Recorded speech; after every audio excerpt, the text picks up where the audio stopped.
Good morning, St. Kitts and Nevis, and welcome to another edition of Inside the News. Yes, it's Saturday and it's a little bit rainy on the outside, nothing to complain about. But nevertheless, it's Inside the News. I am Jermine Abel, your host. I'm in the hot seat for today.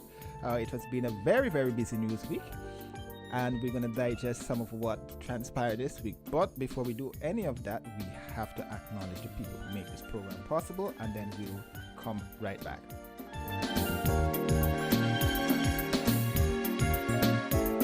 Let TDC Financial Services help you go for your goals. Whether you're thinking of taking that grand vacation, down payment on a house, higher education, TDC Financial Services has various plans that will allow you to go for your goals. Choose from the Accumulator Plus, Investment Starter Plan, and Fixed Deposit. Ready to go for your goals? Visit us at TDC Financial Services, where money is made easy. Maybe it's the way the brilliant gold liquid reflects our sunshine, or how the bright blue of its label mirrors the clear Caribbean skies overhead. Maybe it's the fresh, crisp taste of this beastly cold beer on a scorching hot day. Maybe it's even the way it brings us all together. But one thing is for sure, Carib is very much a part of who we are wherever we're from in the Caribbean. Carib. It's the way we play. Drink responsibly. People make the world go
over the years.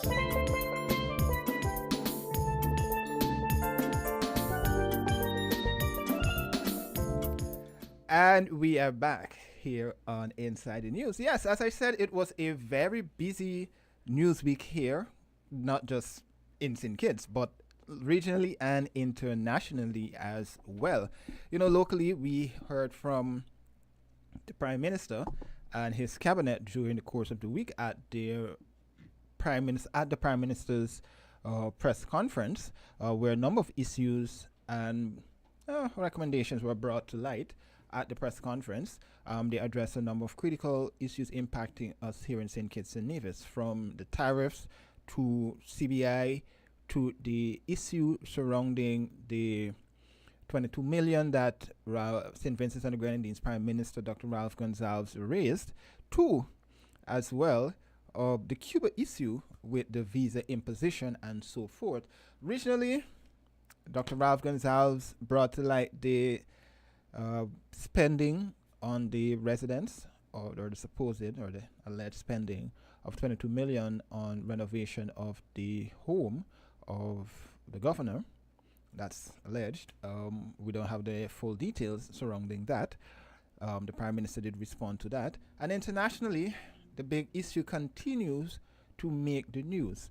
Well, one of them, U.S. President Donald Trump has been flip-flopping, as some would say, in quotation marks, surrounding tariffs on Mexico, China, and Canada. Now he's backpedaled on the 25%, and now he's threatening to impose 250% tariff on dairy products coming out of Canada. Additionally, he has paused the tariffs on certain goods from Mexico and Canada up until the 2nd of April, when he has said that a lot of it will come into play effective April 2nd. We heard from Dr. Denzel Douglas what does that mean for us here in St. Kitts and Nevis. For the last several weeks we've been discussing that on the program. We've heard from local experts on the implications for St. Kitts and Nevis, and we then heard what it seriously means for people in St. Kitts and Nevis when it comes to the issue of the tariffs. Yes. Then we continue to hear measles cases increasing in the United States, and they recorded a second death. The person who died had measles, as the international media has been reporting. In St. Kitts and Nevis, from my last reporting, we had a 95 to about 98% vaccination rate against measles in St. Kitts and Nevis.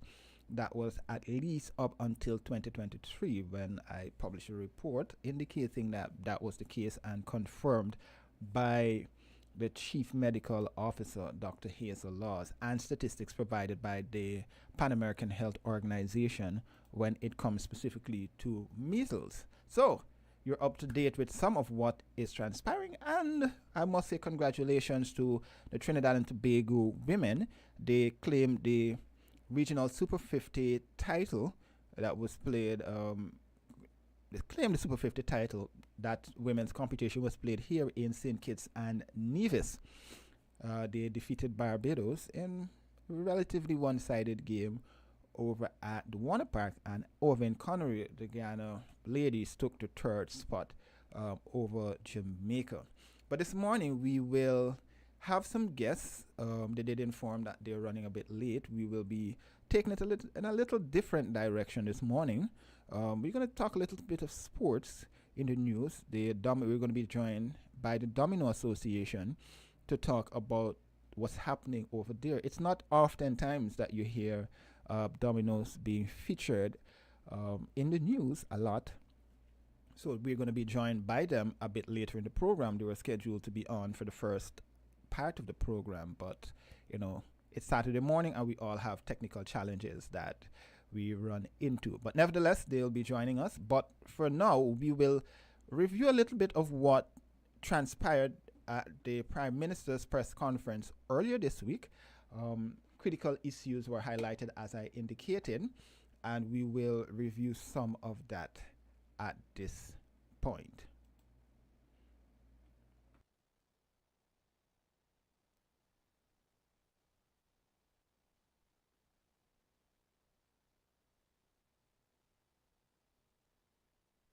Over the years, we have been the beneficiary of good trading relationship between the United States of America and the Caribbean, St. Kitts and Nevis included, of course.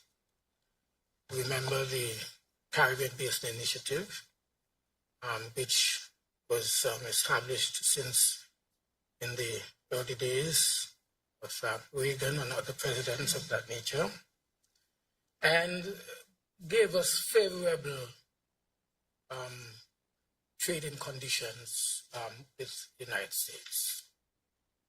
There was a time when our manufacturing sector in particular would have been the beneficiary, and companies which were established in St. Kitts and Nevis and which might have originated out of Puerto Rico, for example, were tariff-free when the goods entered into the U.S. market. That has changed dramatically over the years. And so the effect on St. Kitts and Nevis really will be the effect as a result of the fallout from countries which would have traded with the United States and who in turn we buy goods from. For example, most of our goods come through ports like Miami, St. Thomas, and of course, New York, etc.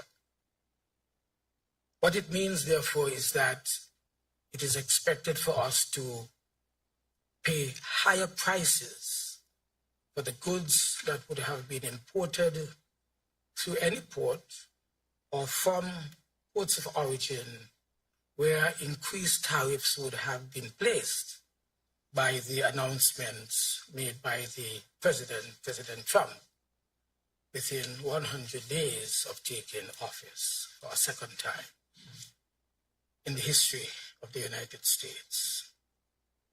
Not only will this impact us because of the increase in tariffs, but we have already been impacted because of COVID, where it takes much longer for goods to arrive to our ports, much longer because there has been disruption in the supply trade routes as a result of shortages from COVID. And now we are going to experience, I would think, maybe longer periods for goods to arrive. The cost of these goods would go up. And then, of course, it will impact negatively on the cost of living for our people here in St. Kitts and Nevis. The good thing about it is that the entire world is responding to what has been announced by the President of the United States in terms of increased tariffs. We have seen, for example, the pushback from countries like Canada. In fact, as a result, I believe, of Canada's reaction, we've heard only a few nights ago that he has suspended the application of the tariff against, increased tariff against Canadian goods by a month. And maybe that could be extended further because the Canadian government has indicated that its citizens will not be the ones to suffer, but the Americans themselves will suffer. And so that's the way it is. We are a small part of the hemisphere. Our contribution to trade at the moment in terms of American, in terms of our goods going into the American ports and so forth, that is not as significant for St. Kitts and Nevis as it was before. Of course, we still have the electronic assembling parts with a few of the companies that are manufacturing goods that go into the US market. And we are still waiting to see how those tariffs will impact positively or negatively on the cost of goods, depending on what side of the equation you're sitting. I think let's stop here.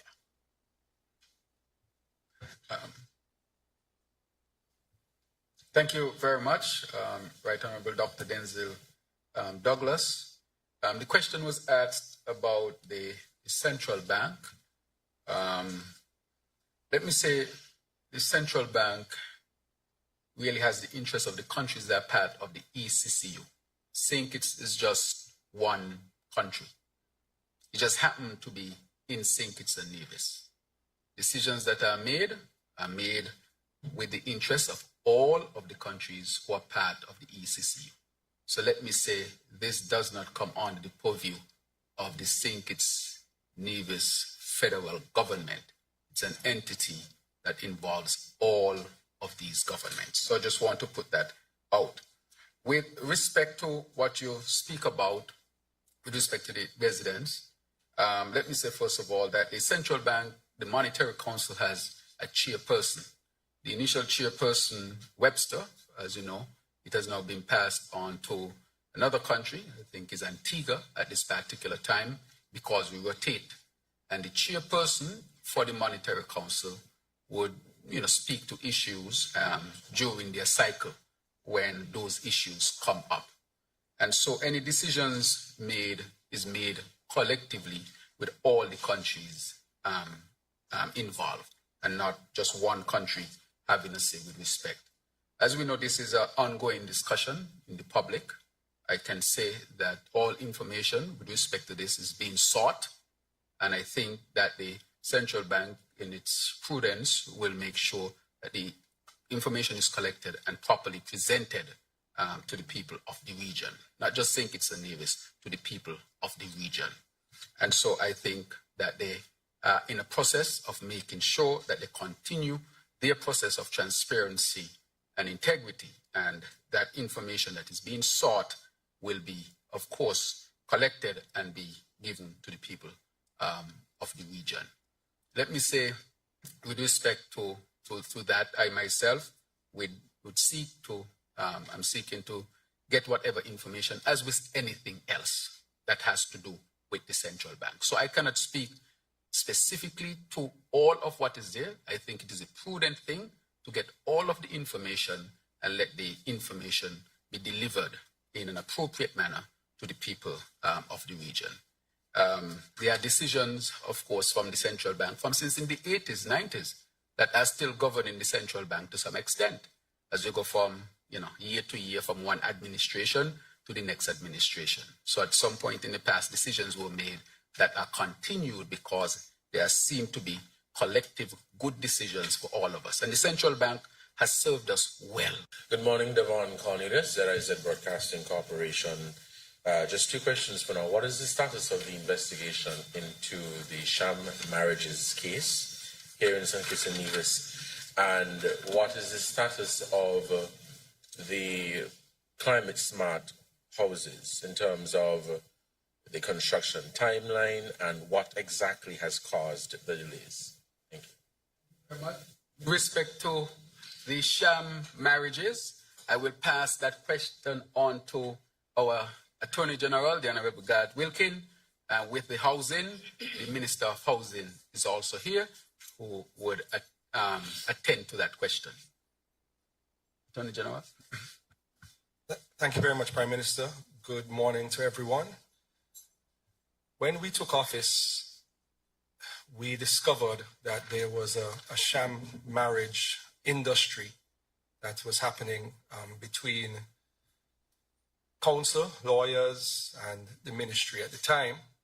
And when a list was compiled of the potential sham marriages, and when I say sham marriages, I mean marriages by which one person being a citizen received money from another person who is not a citizen to get married, and then that person would get their citizenship, get their passport the same day, and register to vote either the same or the next day.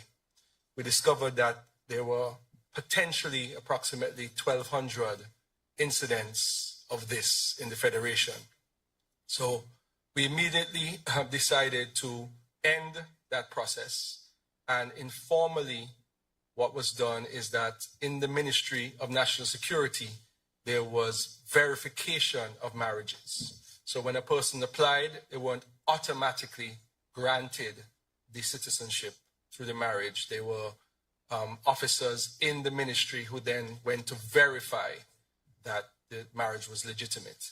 The law actually says that the minister is not to grant citizenship if they believe that it is a marriage of convenience, meaning that there was money exchanged for the marriage. So that informal process then evolved in July last year into actual regulations which now govern the process of applying to become a citizen of St. Kitts and Nevis through marriage. When a person applies, the ministry assigns a marriage verification officer to the case. That marriage verification officer then conducts investigations, interviews. They can show up to your house, see if you have pictures of you, your wife and a dog, to determine whether it's actually a legitimate marriage. And they can also look at additional information. So I'll give you an example, which we discussed when we were crafting the regulations. For example, if someone was married to a citizen in the US and they lived in the US for 20 years, say the person was married to an American, and they have now retired and they've now come back to St. Kitts, and now that they've moved back to St. Kitts, the Kittitian wife, for example, wishes for her American spouse to now become a citizen of St. Kitts and Nevis. They show up at the Ministry of National Security and they make their application. The marriage verification officer is assigned. But that couple has 3 children, 2 of whom have finished university, are working, 1 of which is in university. They have a house in the US. They have a house here. It is clear, they have pictures of travel and cruises for the last 20 years. It is clear that they are legitimately married. Then the process can be done fairly quickly because the marriage verification officer can conduct the verification on that information, and then the person could be granted. So there's no longer this informal policy of waiting for a certain amount of time. It is whenever the marriage verification process is completed. And the marriage verification officers may say, we need more information to be able to confirm that this marriage is legitimate. So we have closed that loophole. Now that we have done so by regulations, which have the force of law, it is now for the DPP to do their investigation. There is currently 1 person that is already charged with an offense in relation to sham marriages, and that matter is progressing through the court system. Everybody has an opportunity to access natural justice, and the rule of law applies to everyone. So it is up to the authorities to then investigate and determine if any decisions need to be made in relation to the potentially 1,200 plus sham marriages that we met when we took office.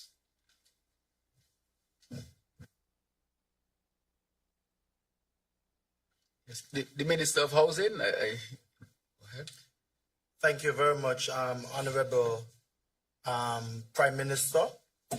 As a government, we have made a commitment in delivering for our housing solution promise, and this continues. NHC continues with this mandate, ensuring that our housing solution is met. To date, NHC would have completed and a few under construction, just about 140 homes, which is the highest based on the statistics that they have at the corporation that has ever happened within the 2-year and a 2.5-year span. Directly to the question that was asked, as you know, as a country, we engage the East Coast Housing Development in assisting us in delivering some homes.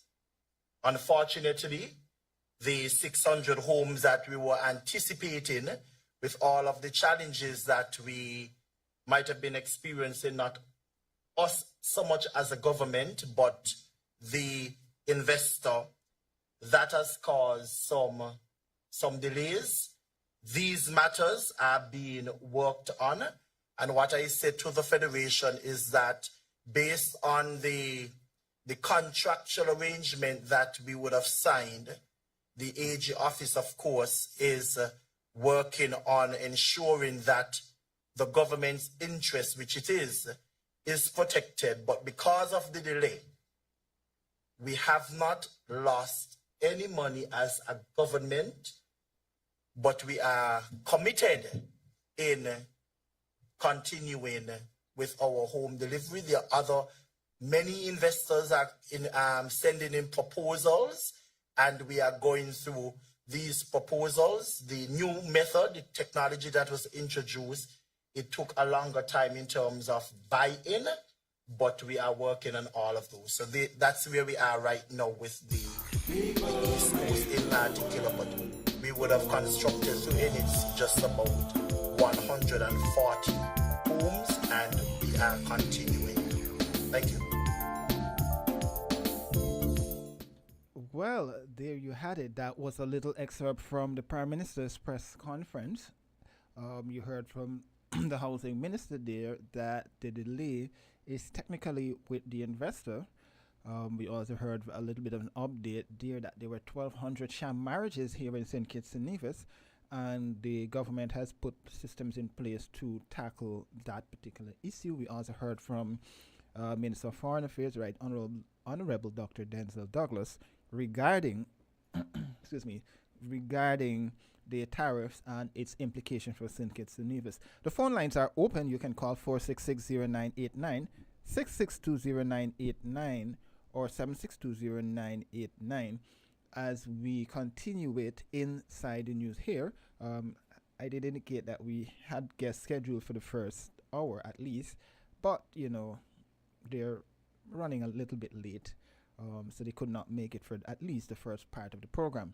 But we will discuss issues and that keep arising and will be impacting us. And once I'm in the hot seat, we try to go beyond the headlines and seek to discuss issues, ventilate issues, and how these issues will impact you and find solutions for those problems. We go beyond the talk of having politics, because politics will not necessarily benefit any of us here in St. Kitts and Nevis. So, yes, we'll take a quick break, and when we come back, we will discuss women. It's International Women's Day, so shouting out all the women out there in St. Kitts and Nevis, including those who are in leadership positions.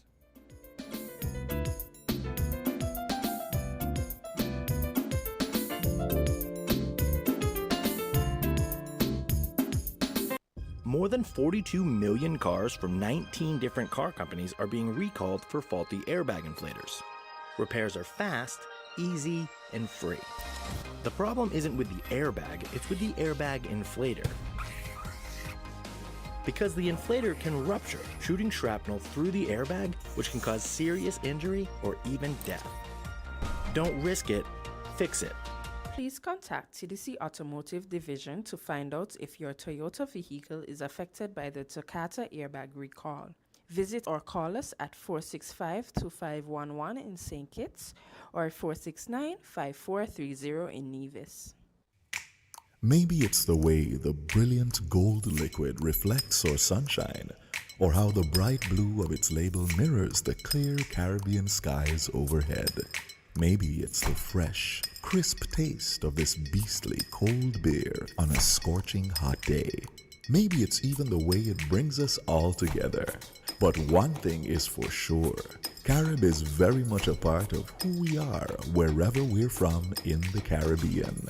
Carib, it's the way we play. Drink responsibly. People make the world go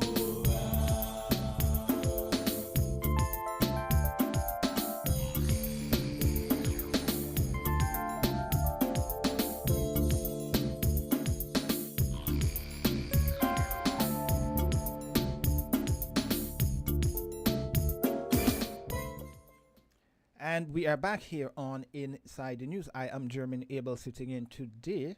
Yes, it is the 8th of March, and it is International Women's Day, where we recognize the efforts, contributions, and the work of women, not only here in St. Kitts and Nevis, but across the globe. Women continue to make significant strides in everything that they do, and I do commend them for all the work that they have done.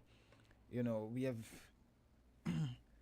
have to acknowledge the role that women play in society. The United Nations on this day has the theme for all women and girls: rights, equality, and empowerment. This year's theme calls for action that can unlock equal rights, power, and opportunity for all, and a feminist future where no one is left behind. Yes, it's International Women's Day. Central to this vision is empowering the next generation, youth, particularly young women and adolescent girls, as catalysts for lasting change. Besides, the year 2025 is a pivotal moment as it marks the 30th anniversary of the Beijing Declaration and Platform for Action. This document is the most progressive and widely endorsed blueprint for women's and girls' rights worldwide that transforms the women's rights agenda in terms of legal protection, access to services, youth engagement, and change in social norms, stereotypes, and ideas stuck in the past. Engage media, corporate leaders, governments, community leaders, civil society, and youth, and others with influence to take action in your communities. Ask leaders to take action and invest in promoting women's rights and gender equality. That is part of what the United Nations has said as the world recognizes March 8th as International Women's Day. What more can we do to lift the profile of women here in St. Kitts and Nevis? That's the question that we will continue to discuss as, we continue to promote women and, as the United Nations said, equal rights here in St. Kitts and Nevis, and recognize the continued work women do all across every sector in St. Kitts and Nevis, from teachers to sports personalities, and so forth. So, yes, that is part of what we're focusing on today.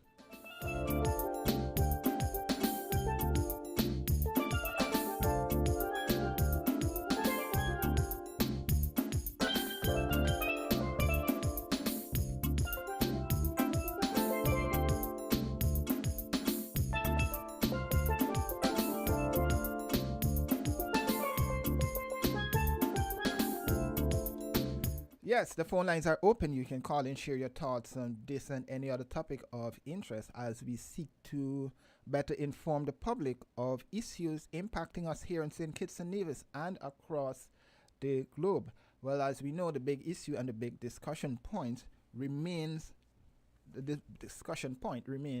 tariffs. Yes, the implications for us here in St. Kitts and Nevis. As we've been talking about, as we've been saying on this program over the last month and a half, just about 2 months thereabouts, since U.S. President Donald Trump has taken office, is the implications for us here in St. Kitts and Nevis. The geopolitical environment is something that we cannot remain idle and not focus on at this point, because we do not live in a vacuum, but we live in a globalized environment where we heavily depend on the international community for assistance, whether or not that be aid or financial assistance. As we heard from Dr. Douglas there a little while ago, we have been receiving assistance from the United States for many, many years. And what does that mean? To an extent, it means, I don't want to say this, put it in this way, but, oftentimes we have to, toe the line when it comes to certain political issues for us in St. Kitts and Nevis. And yes, for us here in St. Kitts and Nevis and across the globe. Somebody said here that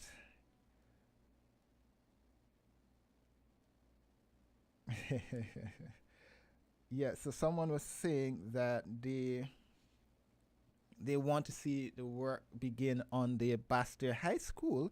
The building has been demolished for quite some time, and we've been hearing that work will begin soon. But there's no definition of what soon is.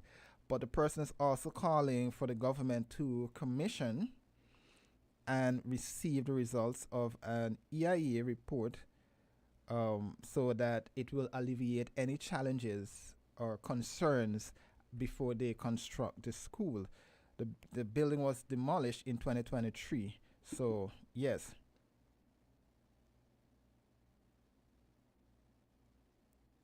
Yes.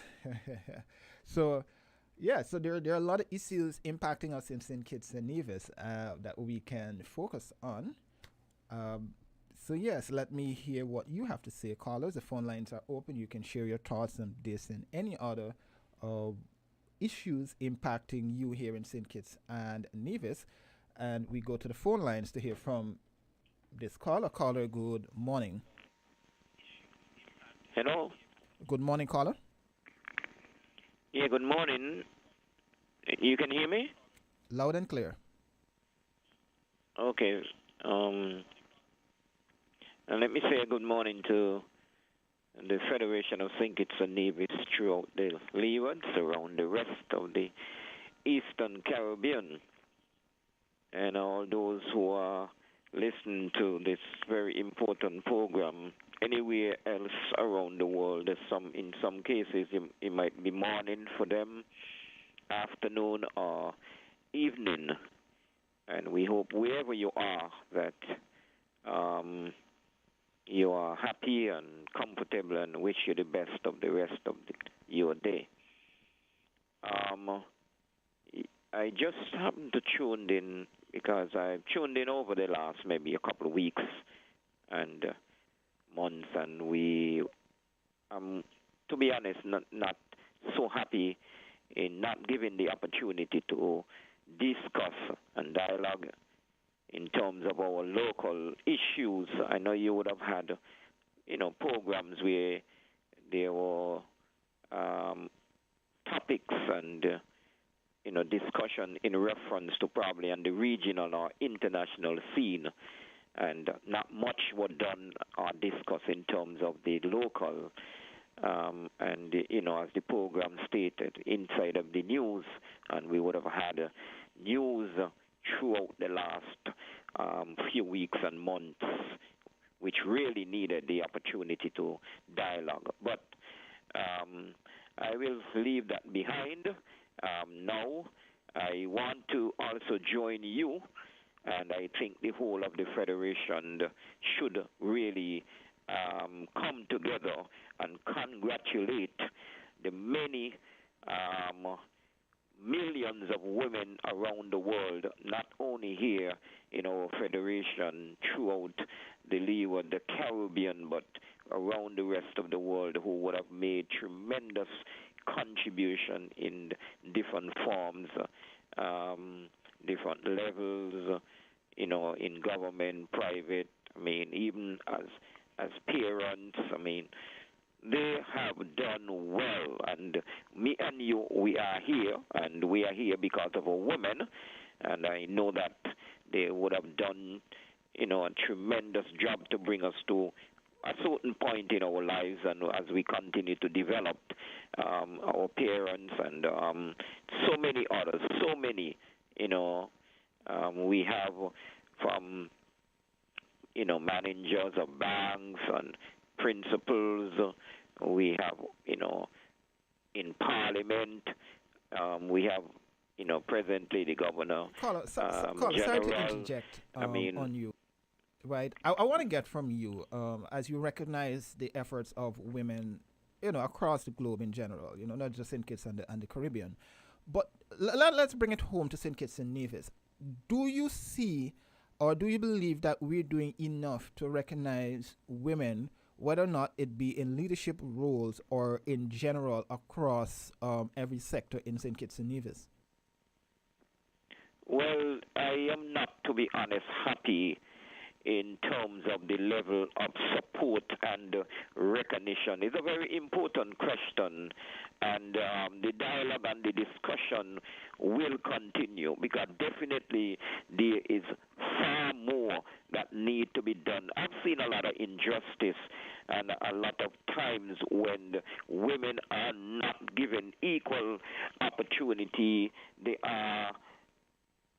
have the capacity to make the same level of contribution in reference to the opposite gender, because we are seen as the human beings, and each human being should be treated equal and should be given the opportunity. For instance, if you have a general election and a woman win the ticket, that woman, position as maybe a president or prime minister should not be recognized much lower than if it was a male being a prime minister. It should be equal, But hold on, caller. There's also, right, and this is not to hit women, but there's also the argument on the other side of the coin, whereby it is being said that women, we're referencing politics in this conversation here, that a lot of women are not stepping up to the political arena to want to lead. And I don't want to say it's just St. Kitts and Nevis. We've been seeing more women coming into the political arena. But what do you believe we in quotation marks, society here, can do to uplift and recognize more women and have more women in leadership positions? Well, in terms of the national level, the country, the highest level in the nation, if we are going to speak in terms of because there are different ways where a woman can serve. We can serve in religion. We have seen people lead churches. We have seen women lead institution boards. As I said, as parliamentarian, the outstanding former minister of the first female parliamentarian, which we have to salute and congratulate women like her, Honorable Constant Mitchum, the first to take to be elected to Parliament, and she actually was the first to introduce the first Ministry of Women's Affairs, and would have made a tremendous contribution, led the Ministry of Health and other areas. A contribution that today and even in the future will continue to benefit the people of St. Kitts and Nevis. So we would have had women who were asked and who were given the opportunity to serve at the highest level and would have really been made positive contribution to impact our country, our nation, and our federation. But yes, more women, I guess, in terms of the political parties would have to, give them the opportunity. But on the other hand, one would ask the question, are the women coming forward to, give themselves the opportunity to serve? Maybe yes, maybe there are many more who want to be but are not given the opportunity. It's only when the opportunity is presented we know who are given that opportunity, because maybe there are many who applied, shown interest, and who just not were selected, appointed, So, but what call it equals to that, right? And I know you're making the point that whether or not they're given the opportunity to lead. One concern that we have found, and this is in the sports arena, as somebody who sits on an executive of one of the sporting disciplines in St. Kitts and Nevis, what we have found is getting young girls or young ladies involved in certain aspects of whether or not it be sports or leadership from a young age is seemingly a big challenge at this point, right? So when they reach a certain age, they no longer want to be involved in certain aspects of societal, I don't want to say norms, but want of a better word, I will use the word norms, right? And it seems as though that is now transitioning into the next generation, right? So do we ask formal women leaders to be more integral in developing leadership, into the schools, into the disciplines, to educate and motivate more young girls, more young ladies to be more involved and play an integral role in developing the next generation of leaders? Because this seemingly is where our problem is in terms of getting young ladies involved in certain, I don't want to say leadership. I mean, there might be a small facet of society where women want to lead, but we're not seemingly getting a lot of that from the broader spectrum. Yes, we have a position where maybe those in the 40s, 50s are leading, but the next generation, I'm not seeing that to an extent. Well, there are so many different, areas where one can look at, because in terms of the parent, which, the main person, the very important person is the mother. And where you have a strong leader in that position of a mother who can demonstrate the qualities and examples for a young child, a young lady, a young daughter, would be a tremendous benefit in terms of the molding and the development. Well, as you know, yes, you can give the best foundation and training, and you may not have the continuation, because sometimes people just go astray, sometimes because of peer pressure and friends and things like that. But the more is done, most likely the more results you will get at the end of the day. Just like the Bible will say, you train up a child the way it should grow, and most likely it will not depart. Not saying that because you get the best training, the best grounding, you will stay with that, because I personally would have seen people who got outstanding and quality training and grounding would have gone astray from that sometimes in down the road. So, but yes, the more you give, the more opportunities.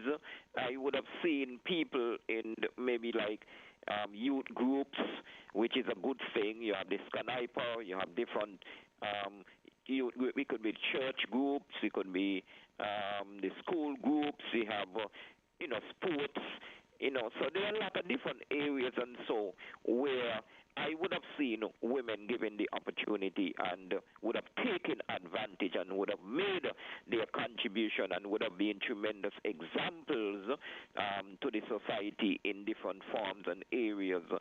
So, but it's always, yes, that more and more can be done and should be done, because the more that is done, it would be the more opportunities to grow, to advance, to develop, to progress. And a progressive nation is a nation that would benefit all, and it's important for as many persons, because every single citizen have an equal opportunity to make whatever contribution, which, yes, most important should be a positive contribution, because there are people who want to make contribution in their best interest, in the best interest of whatever forms, but not in the best interest of the community, the society, and the country. So it's just important for people to do the best, and if you put your best foot forward and your best is not good enough or your best is good enough, that is what matters most at the end of the day. So I have said I am extremely proud of the women who would have given opportunity and who would have served at the highest level and in many different forms throughout the nation. Very good parents, very good folks in different areas in the society, and would have made their contribution. And we salute them on this very important day in their lives, and we ask them, we congratulate them, and we encourage them to continue to make their contribution to uplift our country, our people, and our proud federation. Can I touch on hold on, caller. one or two issues quickly? You can call back, because right now I need to take a break, and then you can call back after the break. That's no problem. I can hold, or it's better to call. Well, back? you can hold, but I really need to take a break right now. Okay. Yeah, I can hold here, so we can just finish up when you come back. Well, yes, we'll take a quick break right now, acknowledge our partners who make the program possible, and we'll continue with more Inside the News here on Win FM.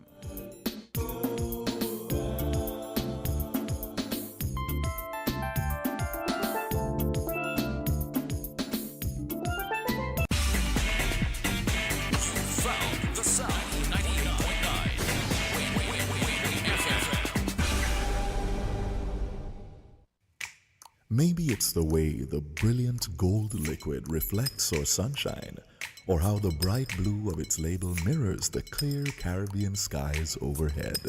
Maybe it's the fresh, crisp taste of this beastly cold beer on a scorching hot day. Maybe it's even the way it brings us all together. But one thing is for sure, Carib is very much a part of who we are wherever we're from in the Caribbean. Carib, it's the way we play. Drink responsibly. Let TDC Financial Services help you go for your goals. Whether you're thinking of taking that grand vacation, down payment on a house, higher education, TDC Financial Services has various plans that will allow you to go for your goals. Choose from the Accumulator Plus, Investment Starter Plan, and Fixed Deposit. Ready to go for your goals? Visit us at TDC Financial Services, where money is made easy.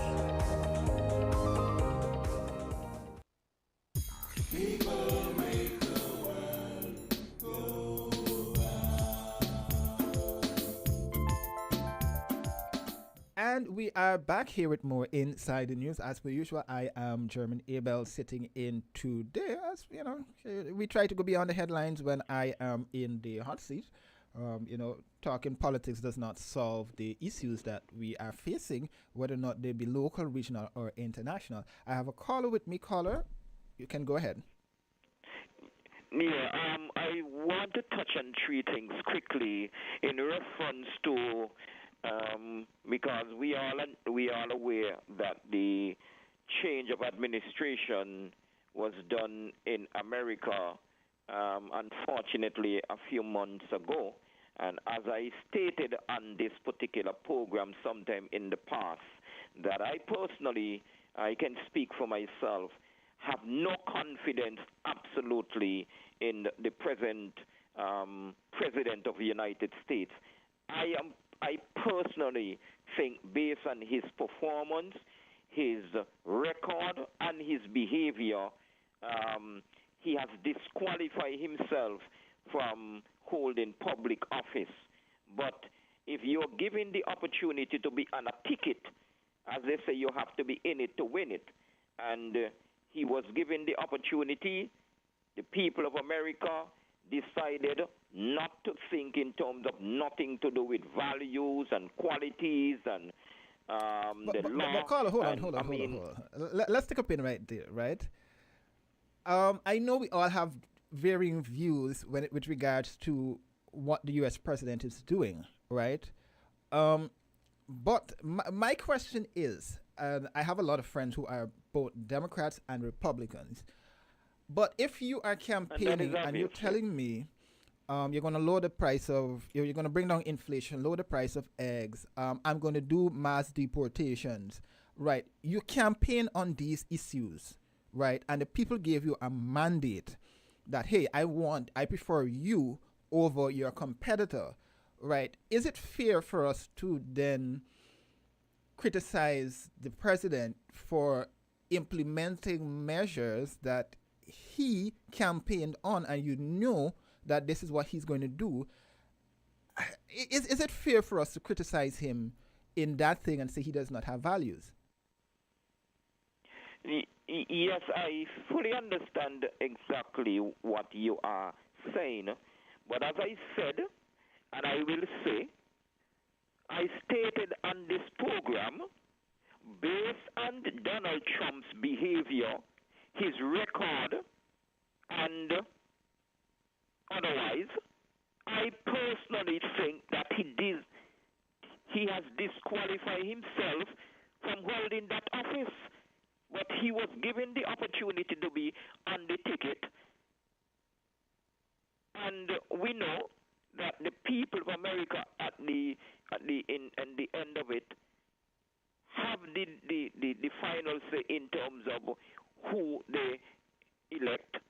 There are many millions of people in America who did not vote to Donald Trump, who did not support Donald Trump, but all of these people have to now pay dearly for his action. Yes, he would have said certain things, because a lot of people who voted for many different reasons. And I know a lot of people in America did not vote. To be honest, in many cases, people voted based on maybe the inflation, the border, and all kind of different things, and not really even looking at who is on the ticket. They're not happy maybe with the economy and, this, the cost of living and whatever. And I am not going to support who is in administration at that time. That could have been the reasons. So no waking up realizing, but if I didn't vote for the present administration or their candidate, and I voted, which means I'm voting for the other man, the other person, and look now what I am getting. I didn't even really thought of that. But I would continue on this particular discussion. I want to touch and maybe tomatoes quickly and to ask you in reference to the Kim Collins Stadium, because I don't really think that the government is honest. To be honest, in reference to the Kim Collins Stadium, I want to touch in reference to the Molineux primary, because to be honest, it's very, very unfortunate that school was burnt down. And you want to tell me a school, a primary school, no government, the government of the day, do not see it fit that a school that is such an important institution in a country deserve that matter needs to be dealt with urgently. What is the delay? What is the problem in not building back the school in Molineux, which is the Joshua? Okay, so let me respond to that question that you asked. I think it's a pertinent question that you asked there quickly. The last discussion, at least I can speak for myself, the last discussion I had when I questioned the education minister on that particular topic, he did say at the time, and I think this was probably the middle of last year, I suspect, something like that. I don't remember the timeline. But he did indicate when I interviewed him at the time that the Molineux school was, I believe, in the tender phase, right? But that does not mean that it does not warrant a follow-up. But you raise a very pertinent question in terms of what is the delay in terms of getting the school completed. But go ahead. And you would have mentioned in reference to which you assume or believe that it would be about a year ago. This is not so long, but go ahead. year later, and not even the start. Not even the start, because it's going for 3 years since this present administration, this present Minister of Education, who continue to be, to some extent, a big disappointment. Really and truly, I am still questioning, and as I said, I don't really think that the government is transparent, is honest to the people of St. Kitts and Nevis. I believe that because they are serious and important matters. Okay, caller, one minute before I transition to another call. But go ahead. Okay, I just want to say that I heard, I think was on the round table, the Prime Minister would have stated that there were no capital projects and built are done by the former administration. I will ask you as a citizen and if someone is in the media, if that statement was done or made, is that a true statement to the people of St. Kitts and Nevis? I would say that I don't want to say yes and I wouldn't say no either. But it is something that all administrations do, and I'm not defending the government. But I'll have to do my research because I don't want to come and say yes, the statement is correct, or no, that the statement is not correct. So I'll have to do my research on that. Okay, and I will wrap up on by saying to you that, and to ask you the question and the people of St. Kitts and Nevis, that development down in Old Road, in terms of the Old Road Bay, which was a dangerous area on the island, where unfortunately in the past, one even Saturday, where a big stone of rock came down and unfortunately killed a driver in that spot. That big and dangerous area was corrected and developed under the former government. That is not a capital project. What about the cruise pier? What about the Island Main Road?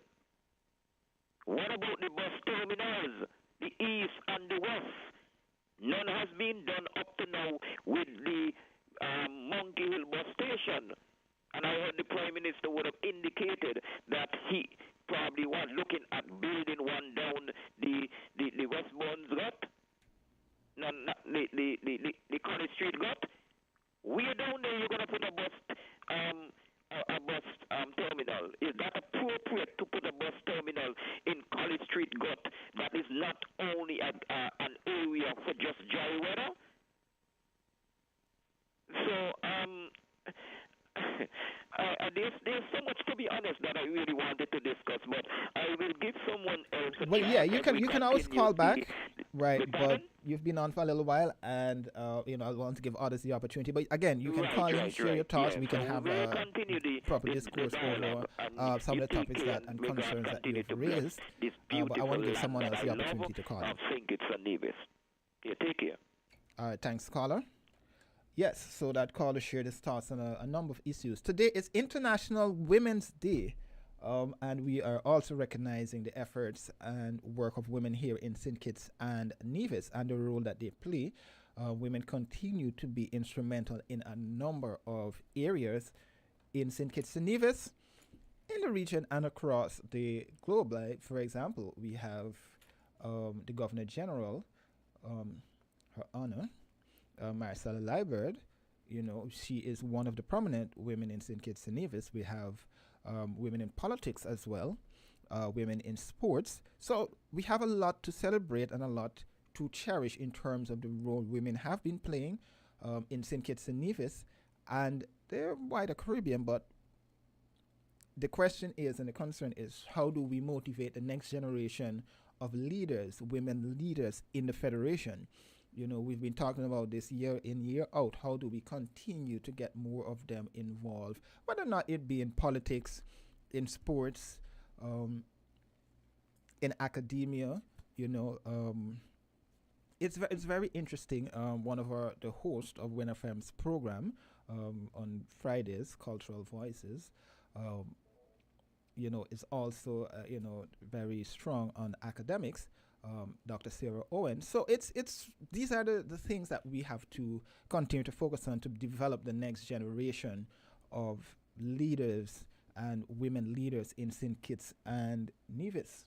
Yes, so call in, share your thoughts on this and anything that's of impact to you in St. Kitts and Nevis. We were expecting to have this morning representatives from the Domino Association, where we were going to be change it up a little bit this morning in terms of the discussion. We don't always talk sports and highlight sports and the accomplishments of our sportsmen and women in St. Kitts and Nevis and what the recognition that they bring to us here in St. Kitts and Nevis. But, I guess they had a little bit of an emergency. They did indicate that before we came on that they were going to be running a bit late. They were encountering some challenges, but nevertheless,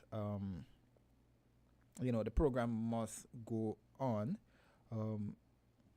Yes, the program must go on as per usual.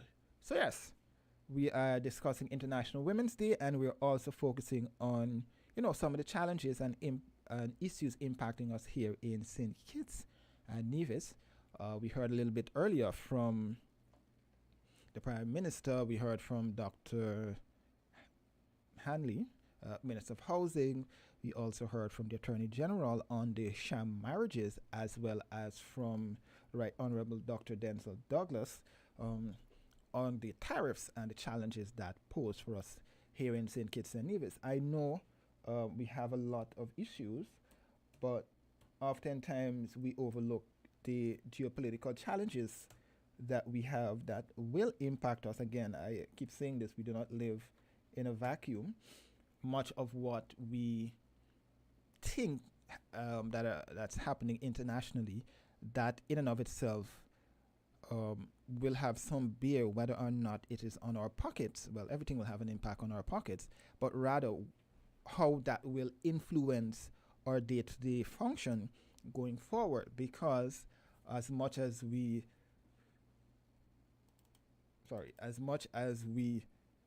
believe that the war in Ukraine is not impacting us. It is impacting us.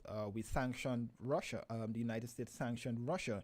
But what does that mean for us in St. Kitts and Nevis? Before I make that point, let's hear from this caller. Caller, good morning. Hey, good morning, good morning. How are you doing?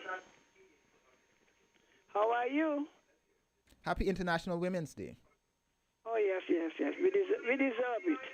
I accept it on behalf of the women. The mighty women in this country who modernize St. Kitts and Nevis. Yes. Without the women, we'd have been behind, you know. A lot of the modern things, that the rights and privileges that we have in St. Kitts, they were not given to us by men. I don't even know that. I want to ask you a question as we jump into this topic. I asked the caller before, and I don't know if you were listening, but what more do you think we can do as a society? And this is not just women, but men as well. What more can we do to uplift our women and have more women involvement in civil society, in the discourse, in leadership, in politics? The politics one? Well, I suppose the younger ones have to learn to accept the fact that they're more able and capable than some of the men that they see. It's confidence, you know.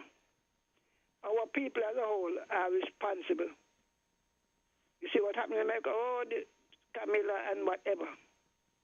We have got to get this thing out of our head and to encourage and educate the younger women to see themselves as being able and capable, because their women demonstrating it all over the place, even in St. Kitts. We talk about Marcella as a netball player. Marcella was a teacher for years. We taught at Massey High School and different high schools. We talk about education. Most of the graduates at the high schools are women. If you didn't have capable teachers, you know, and the preschool, when him talk about the nursery down there, pure women.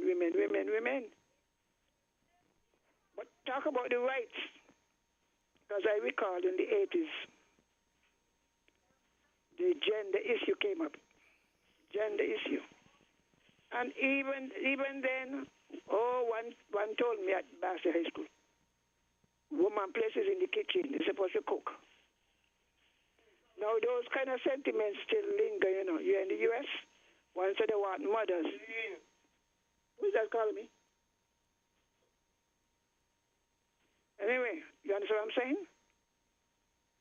Yes. There's so many men say, they're not going to work for Camilla. So we got to teach, educate our young men to see themselves as being able and capable of women and no less. So the younger ones, a lot of them, they see themselves to me, they need more self-confidence. You don't think so? Yes. You see, the reason why I asked this particular question, right, caller, is the fact that, and I alluded to it earlier with the caller before, we have a lot of women, young girls specifically, and when I mean young, at least from the age of 13, 14, or 14, 15, upwards to about 29, we are seeing them not necessarily, and I don't want to broad brush and say all of them, but a lot of them are not focusing on these particular not issues, but these particular areas in terms of sports development, self-development, right? And we're seeing them to an extent falling through the cracks and just, accepting anything. And then you talk about men as well, the young men, which I think is actually a crucial topic that has to be focused on, because men have to also want to uplift women in society and not actually return to the point where, quote unquote, as you alluded to, women should be in the kitchen. A matter of uplifting, it's a matter of making space for women and the society. Look at these boards. We must train our women to make them fit for, intelligent for, capable. Now look at the politics. You have all of this constituency, council or whatever they call them, teams. Women running them. Well, why you you're not a fit candidate? When you go and put up your whole slate full of men, not calling them down, some of them not even equipped, capable. But women, they lack self-confidence. We have got to build up the confidence of our young women. They've been trained to give way, you know? Let Abel go. Abel could travel. How many women? I must commend Jamila and other women in the media. I mean, look at that. I said I would talk. Men wanted the talk show. Women they have nothing to say. You notice that? How many of the women who work in the radio and thing are members of your association? You have got to recruit them early. You know, give some away. Recruit them early from the high school. High school could have newspapers, or the internal radio stations. The colleges doesn't have one now. We have got to build up our women. You can't be keeping them down and pushing them back and then expect them to progress. So the younger ones, they're doing everything except some of them, thinking they don't see themselves as leaders. They see themselves as supporters. But I can tell you in this country, because I used to be working with the gender thing. God bless them. Imagine men working and the woman pregnant, you know, impregnated by a man in the public service. The woman has to go home. She loses her job and the man in there. All in school. We had schoolboys at Bassett School who were impregnating female students, and the girl had to leave school. Now, if you begin to teach equality,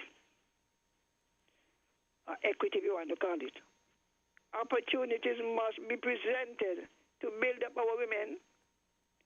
Look at the courses that sometimes the scholarships they give. They want to channel the women into the same kind of cooking and get children.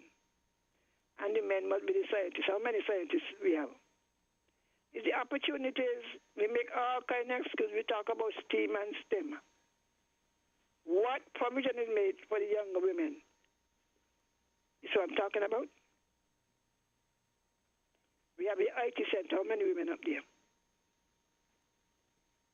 How many women up there? Oh, well, let Tom do it. Let Abel do it. What about them? So it is the country itself, our ideas, antiquated. I recall, you know, I could tell you my personal experience. I had done my first university here, trying to get a scholarship. I was told by a permanent secretary, I'm going to call his name. Oh, well, and this is 1980, between 80 to 82. Well, when we send women to university, they don't come back, they marry. Now, what is the difference between sending a man and bring back home a wife? I was overlooked by a male who had not even done first year. The same thing. Women go out and they are qualified. Okay, that's about my own family. I'm sure them don't like it, but I'll tell you. My daughter came back here with a Bachelor of Science in marine biology and zoology. She went and got a master's in resource management. In both cases, she was the first female to do so. Did she get a job? She managed to get one on the landfill and was paid for first degree with a master's. So that we're not making the opportunity, we asking and demanding. Oh, the women, they men stepping up. The men are in the way. The men are in the way at the high schools. The only reason I tell people, so you know, why you have so many female head teachers, because the males are moved out and put into positions with higher pay, whether in the private sector or the public sector. We're not giving a fair shake. So the young ladies looking on. They're looking on in amazement. But caller, equal to that, right? You did say that women are qualifying themselves, which is really really good and something that I always believe should happen. But do you think we have made significant strides over the years? In what? In the quote unquote equal rights for both men and women. No, I can tell you no. Take a look around. You go and you bust up your head and bust up your brains. And look at some of the permanent secretaries. Look at some of them. They are females in their ministry, better qualified, a bit more experience than them, and where they put. Oh, before I go to Mr. Tom, Mr. Abel. Not against you personally, right? I mean, you see it on the boards. The man is the chairman, the other one is the deputy. Women, some must to bring the tea. We are not equipping our women. You're actually keeping them down. And then we talk about the male marginalization. You're crazy? Which part? Where is it? So I want to compliment the women who still push on. Teaching. They will try and fit a man into what subject he studied. You know that? Women are supposed to go teach, because teaching is for women. Really? Well, that is the concept that we have in our head. I mean, notice that? Well, and some people might criticize me for saying this, but I'll say this. Women handle teaching, and I'm not trying to be sexist here. Women handle teaching a little bit more different than men. Women are more caring of the students and they will take the time to deal with a student as against a male. And again, I know people might say, "Oh, that might not necessarily be true to an extent," but it appears. Yes, that's what it appears as. Right. So I wouldn't necessarily say women should just go into teaching, right? Because I have so many friends that. Imagine you go bust up, especially like I did economics, nothing hard. So, I teach. People come with all kind of chemistry and what, and then but the trouble is, there are needs and there are openings for these things, but somehow it shouldn't be a woman; it must be a man. I mean, really. Okay. We are being held down, even with the gender rights. People argue, woman want more power. Okay, Carla, hold on. Hold on. I'll give you 2 minutes, right? I need to take a break, but I'll give you 2 minutes to make your point. So I want to compliment the women. And I want to encourage the young ladies to begin to think more positive. Because in a lot of cases, you're keeping on yourself, You're there to organize election, organize campaign, and you won't step up. Why you don't step up? You are the one bringing in the votes. Why you don't step up? Your self-confidence. And the leader said, people want to bring it Abel can bring more people. When is the women out there on the ground campaigning? The parties, the whole system, even in the churches. Well, I prefer to hear male pastor. They better go read that Bible. It says, I will pour my spirit upon all flesh. And your young men and your young women may prophesy which may preach. That is in the Bible, in the book of Acts. Also in the book of, I think it's Jonah 2:28. We beat down women so much. Women don't cook. Women don't cook clean. Women don't look after children. In some cultures, the men who do the teaching, You aware of that? In the Muslim, the men are the teachers. Women teach in the home. The higher education is reserved. We don't say, but so you go. How many of women have doctorate? But they would allow a man to go and, he could go and do a master's. They want you to take a leave. Take a leave, it would affect your pension. You got to do better.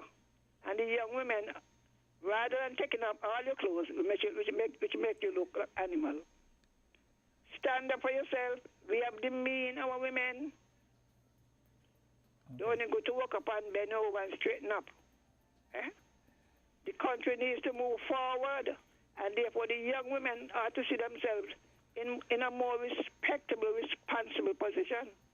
And I call upon churches, parties, clubs, associations to train the women.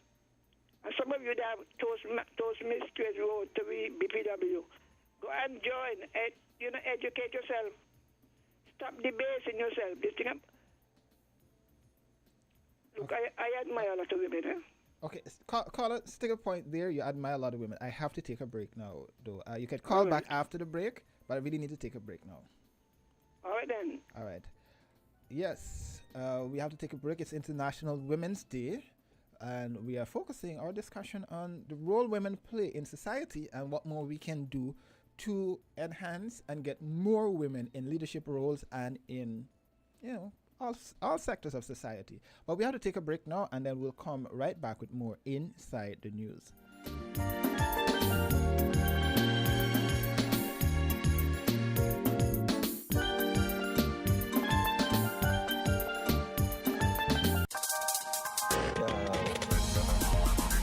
We're different. We're 98.9. 98.9 Win FM. Maybe it's the way the brilliant gold liquid reflects our sunshine, or how the bright blue of its label mirrors the clear Caribbean skies overhead. Maybe it's the fresh, crisp taste of this beastly cold beer on a scorching hot day. Maybe it's even the way it brings us all together. But one thing is for sure, Carib is very much a part of who we are wherever we're from in the Caribbean. Carib. It's the way we play. Drink responsibly. More than 42 million cars from 19 different car companies are being recalled for faulty airbag inflators. Repairs are fast, easy, and free. The problem isn't with the airbag, it's with the airbag inflator. Because the inflator can rupture, shooting shrapnel through the airbag, which can cause serious injury or even death. Don't risk it, fix it. Please contact TDC Automotive Division to find out if your Toyota vehicle is affected by the Takata airbag recall. Visit or call us at 465-2511 in St. Kitts or 469-5430 in Nevis. People make the world go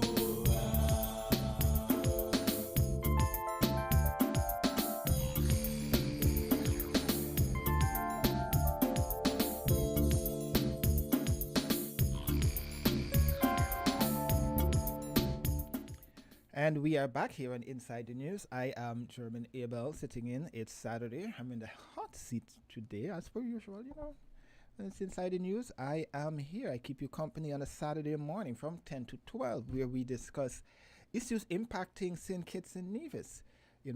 Have a discourse, find solutions, to highlight some of the major happenings, whether or not it be locally, regionally, or internationally. Today is International Women's Day, and we're partially discussing that issue. Well, that's not an issue, but we're also recognizing the role women play on International Women's Day. We have women in leadership positions in St. Kitts and Nevis, but what more can we do to highlight and get more involvement in women in leadership, whether it be politics or generally in civil society? Well, I'm just going to read a bit from what the European Commission said in its recognition of International Women's Day. Every year on March 8th, millions of people around the world come together to mark International Women's Day, celebrating the social, economic, cultural, and political achievements of women around the world. It provides a wonderful chance to connect with communities, reflect on progress made, and reaffirm our commitment to making positive changes. Though International Women's Day has been observed for over a century, many of the challenges that hinder women advancement persist. As we strive for a safer, fairer, and more gender equal world, the International Women's Day serves as a timely reminder to keep gender equality at the heart of the global conversation. All the inequality persists over recent decades. Substantial progress has been made towards achieving gender equality. In the European Union, this progress is the result of legislation, the integration of gender perspectives in all policies, and targeted measures to empower women. And that was a little bit from the European Commission there on International Women's Day. Well, women continue to play a critical role in St. Kitts and Nevis, so it's really good. The phone lines are open. We can get your thoughts on this or any other topic that is of interest to you. So yes, one of the things that we did discuss in the first half of the program, and we heard a little bit, was the tariffs on the import, the tit-for-tat tariffs internationally. And again, some may ask why we focus on this particular issue. Well, we don't live in a vacuum. It's becoming cliched now, but a lot of what we consume, we get from the international community. More specifically, the United States of America. A lot of what we ship, a lot of what we eat comes from the United States. A lot of what we wear, whether or not it's purchased from China or anywhere, it comes through the United States ports. So what does that mean for the ordinary man? You know, stuff will increase going forward if the tariffs hold. We also heard from the Attorney General earlier this week on the marriage scam. He gave an update. At least 1,200 cases were confirmed in St. Kitts and Nevis. We also got an update from the Minister of Housing, Dr. Jeffrey Hanley, in terms of the construction of the smart homes. Yes, so that's some of what we've been discussing this morning, and we will continue. We have just about 25 minutes thereabout for the program before we wrap.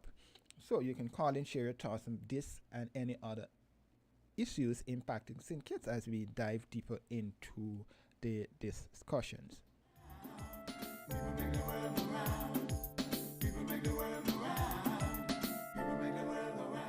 So yes, so it's International Women's Day. We'll hear a little bit from the United Nations, what they have to say. They held a special sitting yesterday to recognize the International Women's Day. You know, you don't have to have a relative who's a woman to recognize the efforts made by women and acknowledge that in some quarters women are still being marginalized. One topic that we do not often discuss in St. Kitts and Nevis is, and I think it's pertinent for us to discuss this on International Women's Day, is the fact that we still have women in St. Kitts and Nevis who are subjected to domestic violence. Right? I think in 2025 there should not be a topic that is even, or we should not even be having statistics where women are being abused in 2025. That's my perspective of it. I think this should be something that should be eradicated, period, from our society. So it would be good to hear your thoughts on that as well as we continue the discourse on International Women's Day.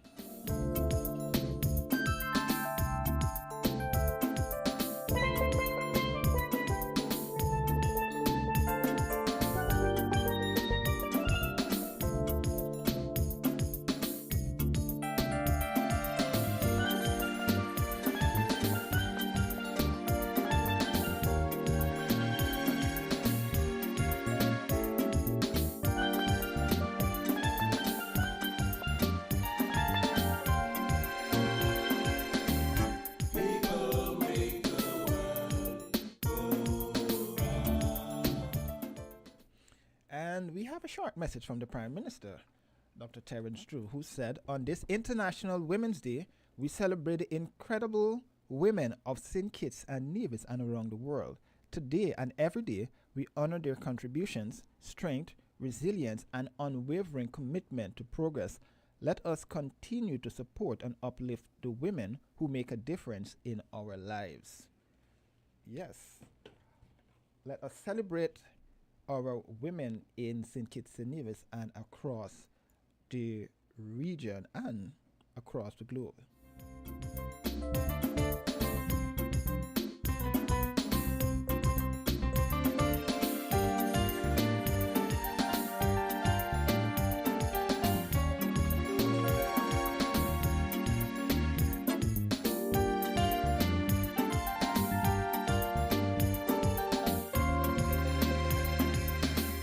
People make the world go round.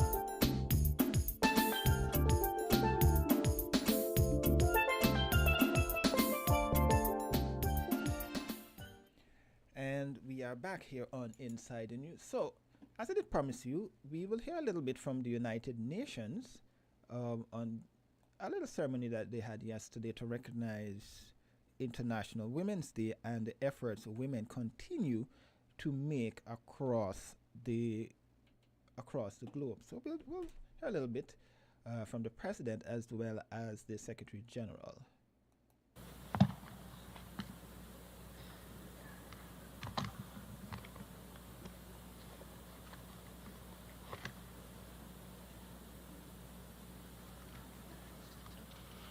Your Excellencies, ladies and gentlemen,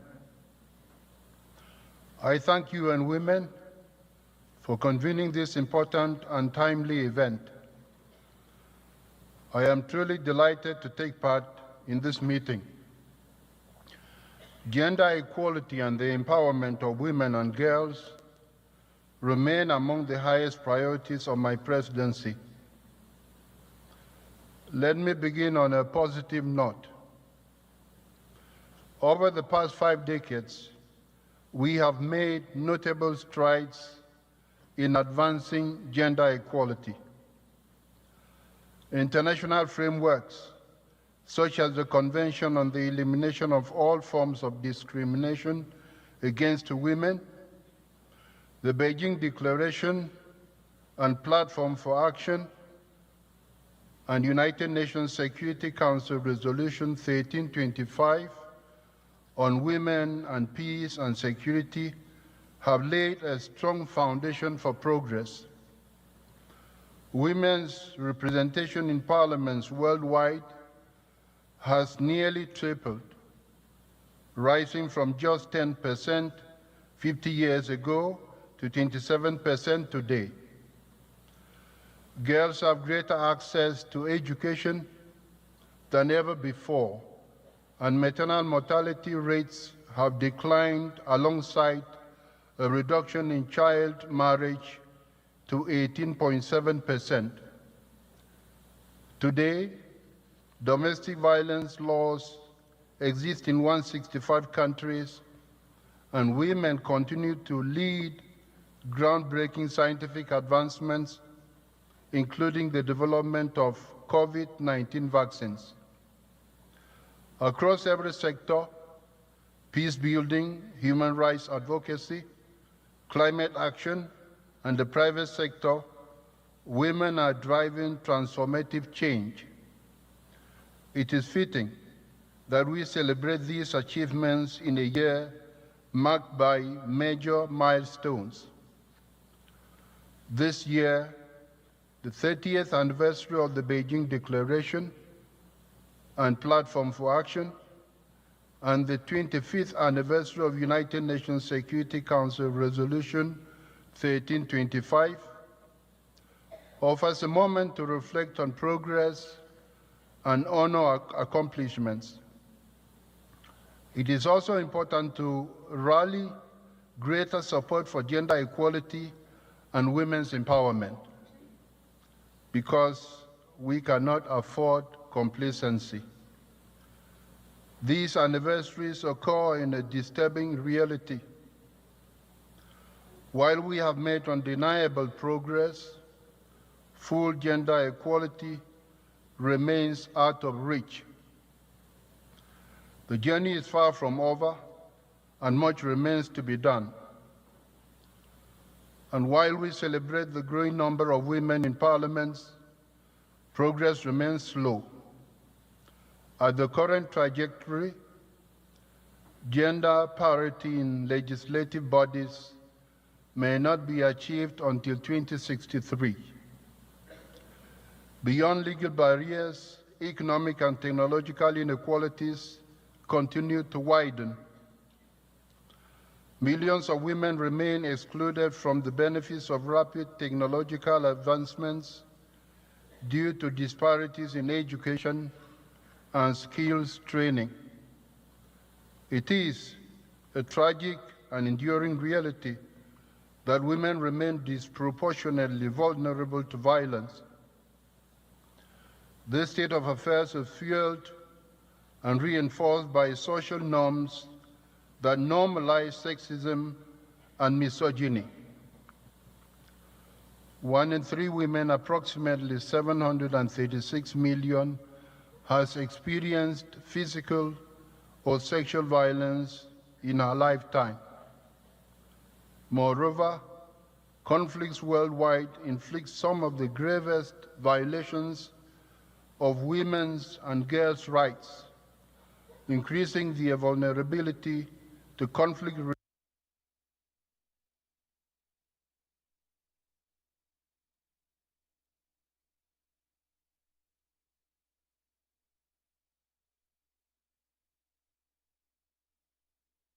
Thank you for the invitation and for the moving performance. We gather today not just to celebrate the International Women's Day, but to move forward, resilient, united, and unwavering in our pursuit of, and I quote, equality, development, and peace for all women everywhere in the interest of humanity, end of quote. Those are the first words of the Beijing Declaration. And this year marks the 30th anniversary of that landmark conference and its reaffirmation that women's rights are human rights. Since then, women have broken barriers, shattered ceilings, and reshaped societies. More girls are in schools, more women hold positions of power, and digital activism has ignited global movements for justice. Yet, these hard-fought gains remain fragile and far from enough. Age-old horrors, violence, discrimination, and economic inequality still plague our societies. Every 10 minutes, a woman is killed by her partner or a family member. 612 million women and girls live under the shadow of armed conflicts, where their rights are too often considered expendable. Less than 2/3 of women worldwide participate in the labor market, and those who do earn far less than men. At this pace, eradicating extreme poverty for women and girls will take 130 years. And as we see in every corner of the world, from pushback to rollback, women's rights are under attack. Centuries of discrimination are being exacerbated by new threats. Digital tools, while brimming with promise, are also often silencing women's voices, amplifying bias, and fueling harassment. Women's bodies have become political battlegrounds, and online violence is escalating into real-life violence. Instead of mainstreaming equal rights, we are witnessing the mainstreaming of chauvinism and misogyny. We cannot stand by as progress is reversed. We must fight back. Last September,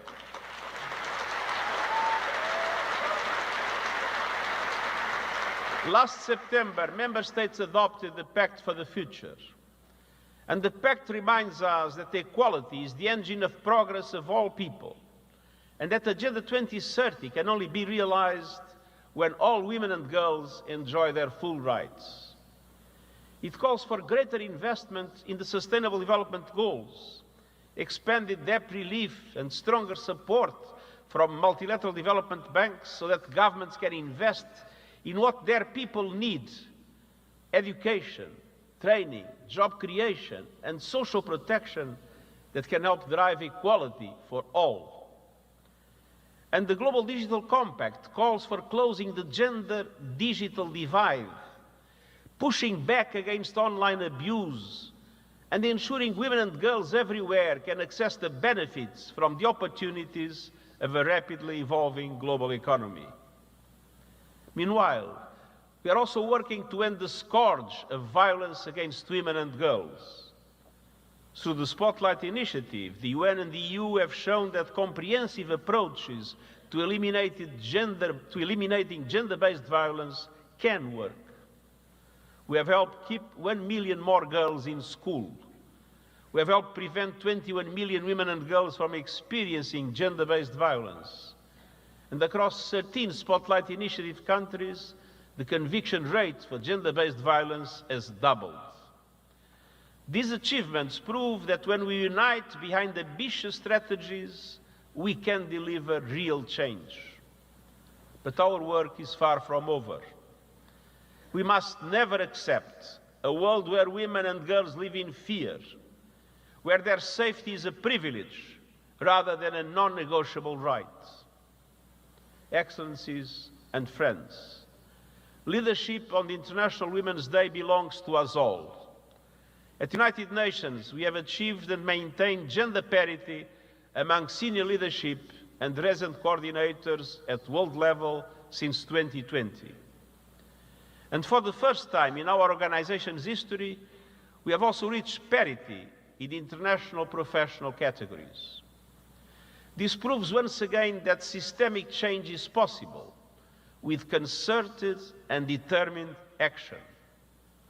Today, as part of the UN system-wide Gender Equality Acceleration Plan, I'm proud to announce our commitment to the Gender Equality Clarion Call, a bold, urgent pledge to defend and advance the rights of all women and girls.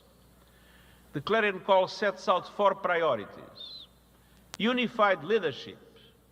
All UN leaders must champion and defend women's rights in every decision and in every forum. Action against pushbacks. We must actively confront backlash, prevent rollbacks, and create spaces where women's rights can thrive. Coordinated impact, working across sectors and all levels to dismantle systemic inequalities, and protecting human rights defenders, as we will defend and amplify the voices of women on the front lines, standing firm against those who seek to silence them. This clarion call and the Gender Equality Acceleration Plan must drive real political change in all that we do. And we are leading by example when we call on governments, organizations and businesses to do the same.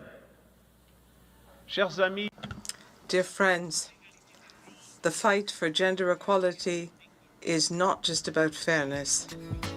It is about power. Yes, there you had it. That Who was a little bit gets a seat at the table and who is locked out. It is about dismantling systems that allow inequalities to fester, and it is about ensuring a better world for all. When women participate in negotiations, peace lasts longer. When girls can go to school, entire generations lift out of poverty. When women enjoy equal job opportunities, economies grow stronger. And with parity in political leadership, decisions are fairer, policies are sharper, and societies are more just. Simply put, when women and girls rise, everyone thrives. So, On this International Women's Day, let us be guided by the voices of women and girls around the world and always choose action over apathy. Government, and when I mean government, let us realize the vision of the Beijing Declaration, accelerate action, and march forward for every woman, for every girl, for everyone, everywhere. Thank you.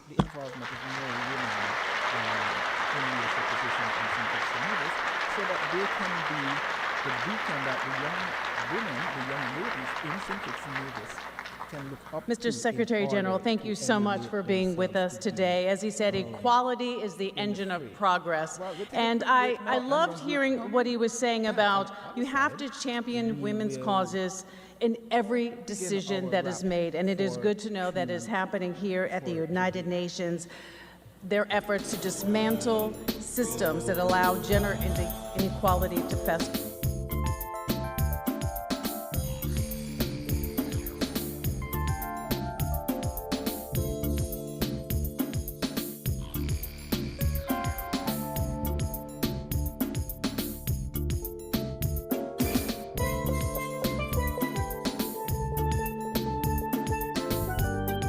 We're different.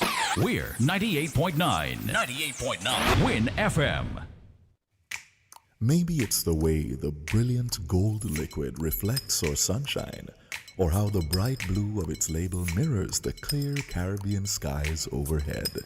Maybe it's the fresh, crisp taste of this beastly cold beer on a scorching hot day. Maybe it's even the way it brings us all together. But one thing is for sure, Carib is very much a part of who we are wherever we're from in the Caribbean. Carib, it's the way we play. Drink responsibly. Let TDC Financial Services help you go for your goals. Whether you're thinking of taking that grand vacation, down payment on a house, higher education, TDC Financial Services has various plans that will allow you to go for your goals. Choose from the Accumulator Plus, Investment Starter Plan, and Fixed Deposit. Ready to go for your goals? Visit us at TDC Financial Services, where money is made easy. People make the world go round.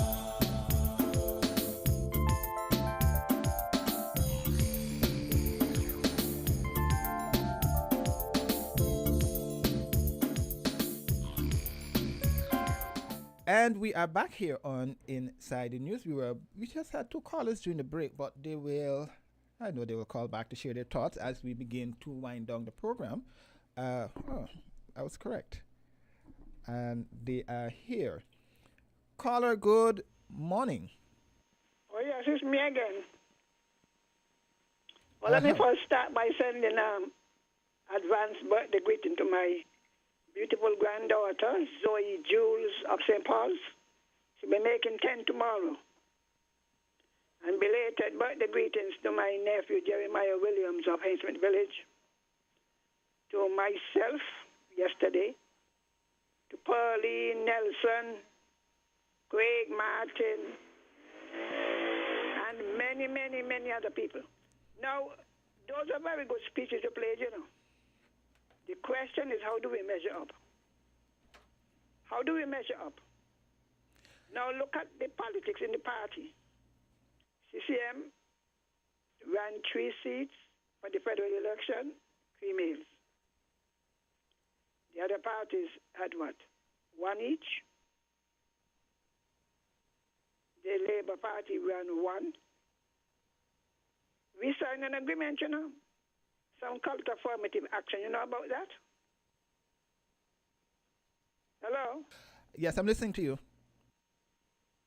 At first I said we should aim to have 50-50 in parliament, in political seats.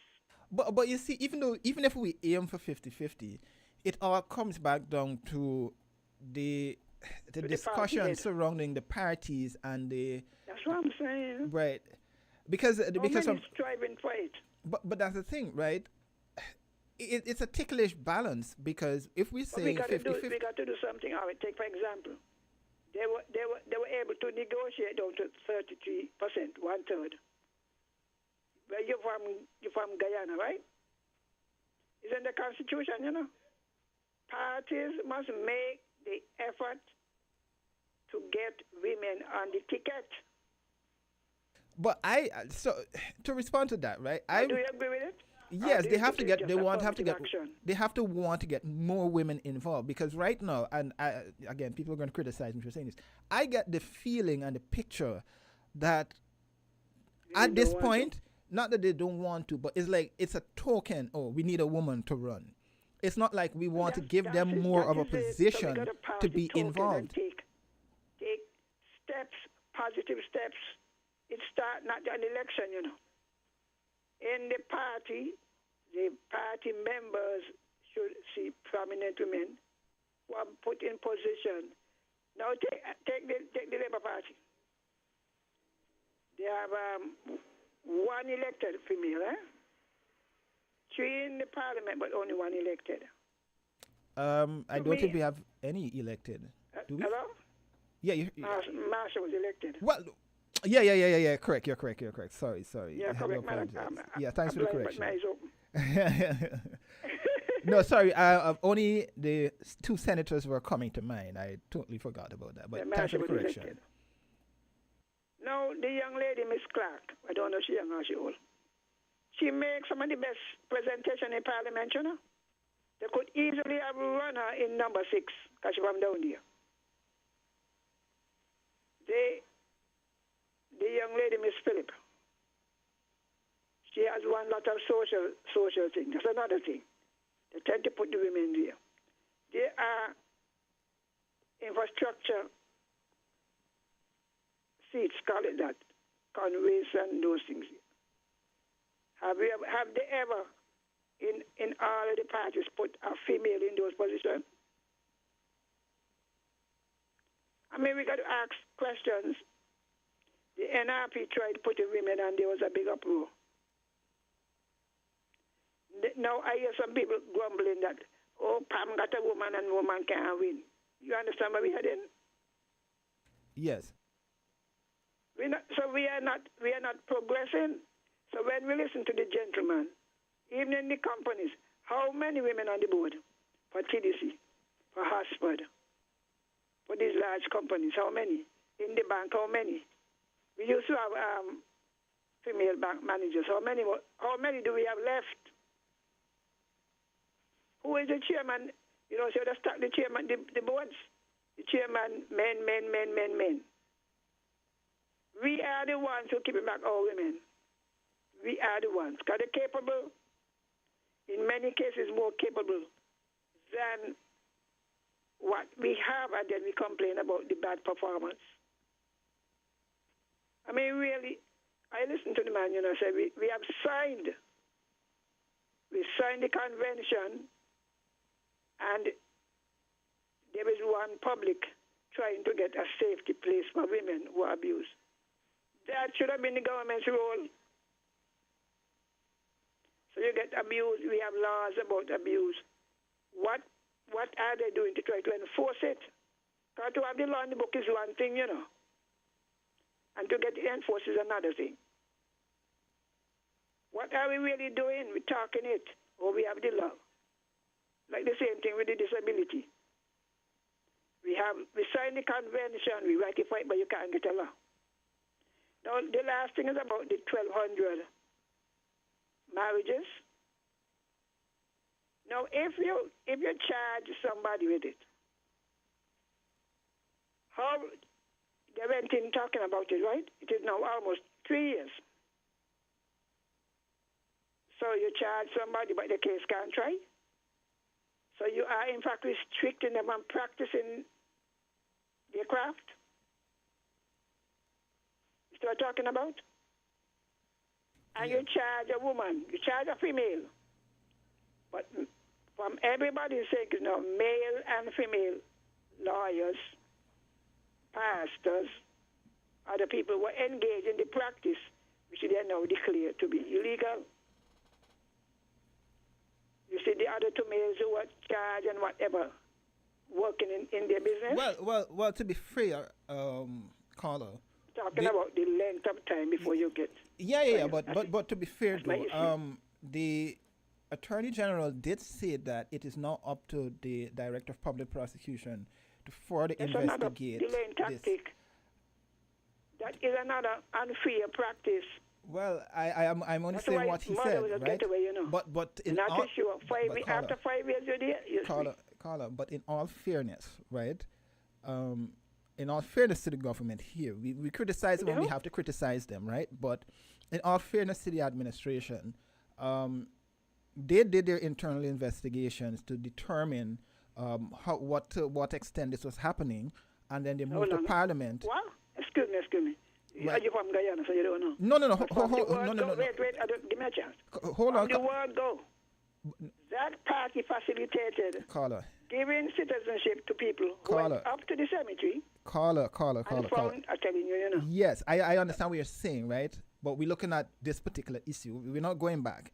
But what I'm saying is... go back to election. Wait, man, and a time they went out. When they were campaigning, everybody was talking Spanish. Did it ever occur to them that the Spanish people who they were registering and were encouraging to vote for them and who did vote for them in large numbers might have been some of the person who participated in this illegal marriage story? Yeah, I understand what you're saying with that, right? But that's what I'm saying. Right, hold on, caller, because quickly, we just have about a minute, because this is what I'm saying. They had to do their investigations. They determined now that there were 1,200 sham marriages. I'm under the impression that whatever findings were there would be handed over to the relevant authorities to further investigate and probably prosecute. Right, so that's why the Attorney General was saying, it's not up to the Director of Public Prosecution. Are you satisfied with that explanation? Are you satisfied with that explanation? Caller, it's now up to... down in Norwich Town and in Newtown and all over the place, all of them talking Spanish, you know. Okay, all right. Then you're fully well. So what they're going to do? So I vote for you. You're going to throw me out?